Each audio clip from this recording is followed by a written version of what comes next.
YouTube circles that were almost direct answers to what we sent out so many years ago. So I remember that. I have heard it was that. on one of the Voyagers or something with It also plays clips from the Olympics that were in Germany during the era of the Nazi Party. So if they think that we're a threat, then we're all in trouble.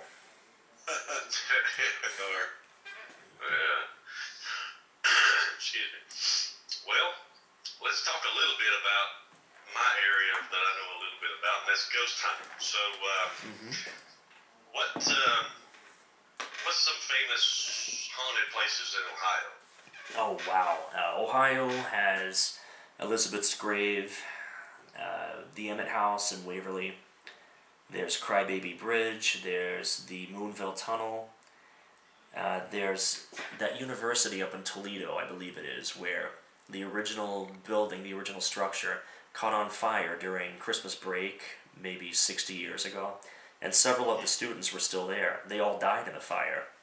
They since then had rebuilt the structure on its original place. But of course the walls were different, the halls were different, the room size was different, and during that 1-year anniversary of where all of those students had died, several people, and including administrators, have reported hearing a fire bell go off, like an old fire bell, and they can't locate where it's coming from. And some people have reported seeing shadows of people running through the walls, running down halfway through the hall from room to room, flailing around as if they're on fire. That's one location in Ohio. There's also Mansfield, too. Mansfield Reformatory, thank you. The Majestic Theater in Chillicothe. Chillicothe has several locations, in fact, and then there's Marietta, Ohio. The entire town itself is fairly enchanted. There's the that one hotel in Mansfield, Lafayette, the Lafayette Hotel. Yeah. I stayed there. It was an interesting evening. Have you ever been to Sloss Furnace in Birmingham, Alabama? I have not set foot in Alabama. I was thinking the same thing. I was like, wait, no, that's in Alabama. It's not in Ohio. Not that I have a problem with Alabama, I just haven't had a reason to go there yet. But keep in mind the word yet. I'll probably be there eventually. I've heard of an onslaught of swamp beasts that allegedly live there. Swamp beasts in Birmingham, Alabama? Not in Birmingham, but in parts of Alabama, in Arkansas, some kind of swamp beast. People have seen like a gigantic mud creature. That's just Myron's third cousin. Yeah. I do have family in Alabama. Now that sounds natural. I like that. I try very hard to speak without that southern accent. Because people automatically deduct 100 points off your IQ. Yeah, they do. That is true. How about your equipment? Any new tools you're working with that are exciting? One of the newest tools I've acquired is something simple mechanics tool that I purchased from Snap-on.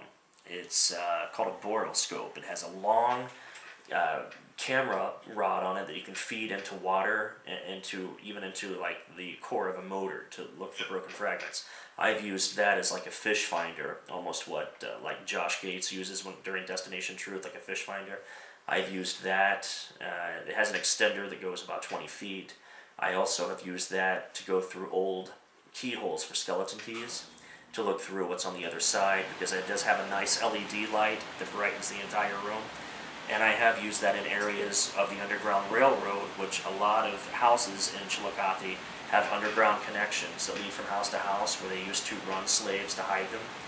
And you can go up to these areas where the wall has been blocked off post Emancipation Proclamation, and you can run the camera scope through the cracks and crevices and go only so far, and then you're out of extender, but you can see these boxes on the side of these old tunnels that have like old shirts, old books. And I haven't found any dead bodies or anything with it, but I'm just waiting for me to poke that through a keyhole and have someone else peering right back at me. That would be the end of the investigation for that night. Yeah, my dad's a mechanic, and he has one that actually has a 3-prong grabber at the end of it, too. Oh, that's nice. Yeah, so he can actually, he uses it to go down inside a motor and heel it for a part. He can actually grab a nut or a bolt or, any kind of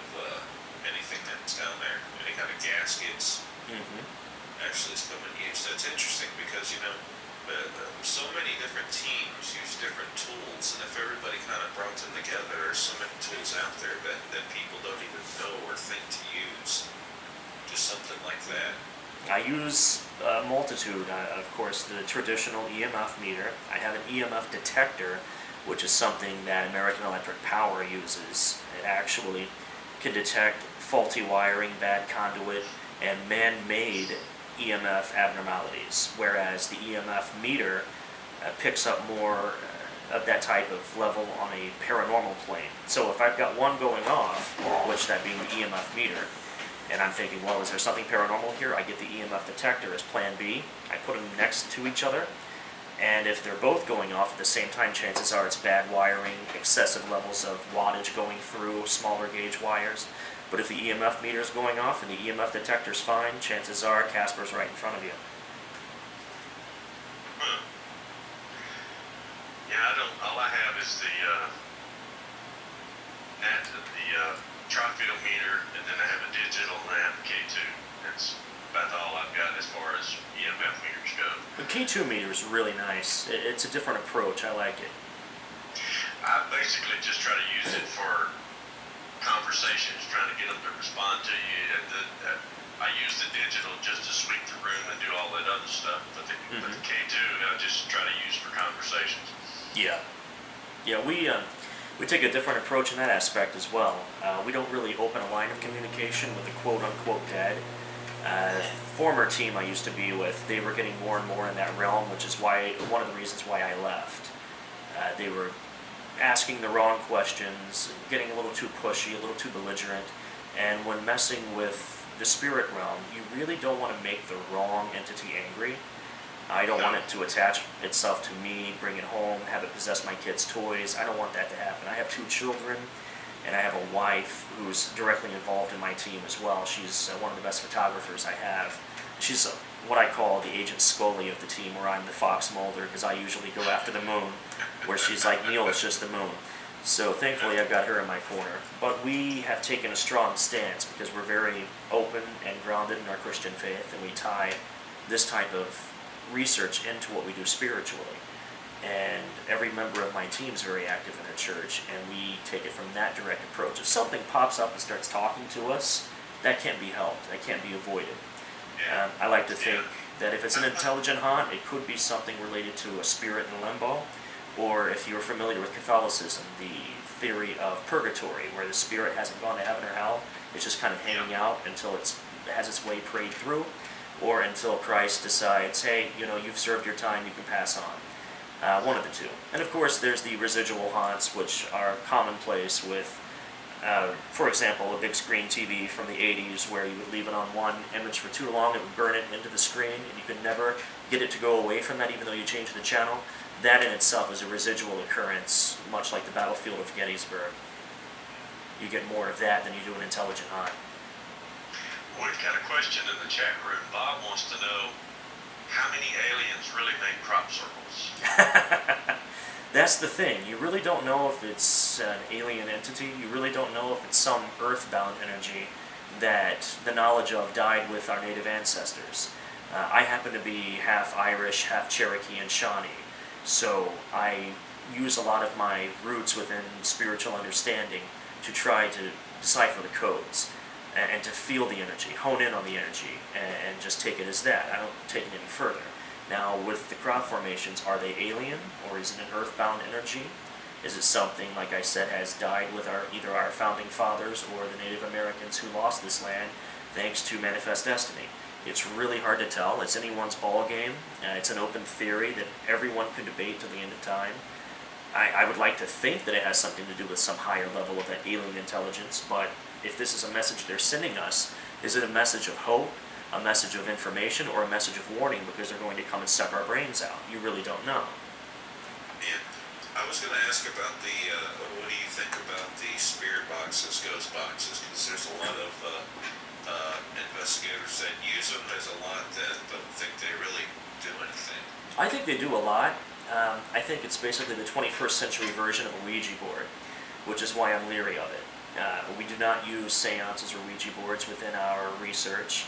I find them to be a very dangerous method, especially if you're spiritually unaware or not spiritually grounded as a researcher. If you don't have a basis of faith in anything, then anything that is of a negative influence can easily take you over.